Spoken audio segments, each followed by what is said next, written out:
ശ്രീപത്മനാഭസ്വാമി ക്ഷേത്രത്തിൽ അമൂല്യ നിധിശേഖരമുണ്ടെന്ന് കരുതുന്ന ബി നിലവറ തുറക്കുന്ന കാര്യത്തിൽ അഭിപ്രായ സമന്വയത്തിനായി അമിക്കസ് ക്യൂറി ഗോപാൽ സുബ്രഹ്മണ്യം രാജകുടുംബവുമായി ചർച്ച നടത്തും.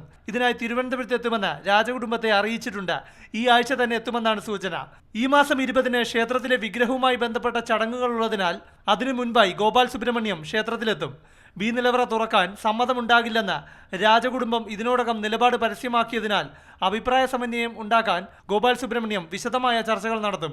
ആചാരപരമായ കാരണങ്ങളാൽ തന്ത്രി സമൂഹത്തിന്റെ എതിർപ്പ് മുതിർന്ന രാജകുടുംബാംഗം അശ്വതി തിരുനാൾ ഗൗരി ലക്ഷ്മിബായി മുന്നോട്ട് വച്ചിരുന്നു. ഒരുപാട് കാര്യകാരണങ്ങളുണ്ട്, അതിലേക്ക് ഇപ്പോൾ കടക്കുന്നില്ല.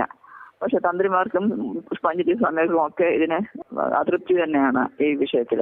അതിനാൽ ബി നിലവറ തുറക്കുന്നതിന് അനുകൂലമായ സാഹചര്യമൊരുക്കുന്നതിന് ക്ഷേത്രം തന്ത്രിയുമായും സ്വാമിയാരുമായും അമിക്കസ് ക്യൂറി സംസാരിക്കും.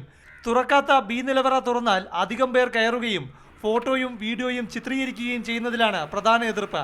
ശയനമൂർത്തി വിഗ്രഹത്തിന്റെ തലഭാഗത്തുള്ള ബി നിലവറയ്ക്ക് ശ്രീകോവിലുമായി ബന്ധമില്ലെന്നാണ് തന്ത്രിയുടെ ഉപദേശമെങ്കിൽ രാജകുടുംബം വിട്ടുവീഴ്ചയ്ക്കും തയ്യാറായേക്കും. പ്രശാന്ത് കൃഷ്ണ, മാതൃഭൂമി ന്യൂസ്, തിരുവനന്തപുരം.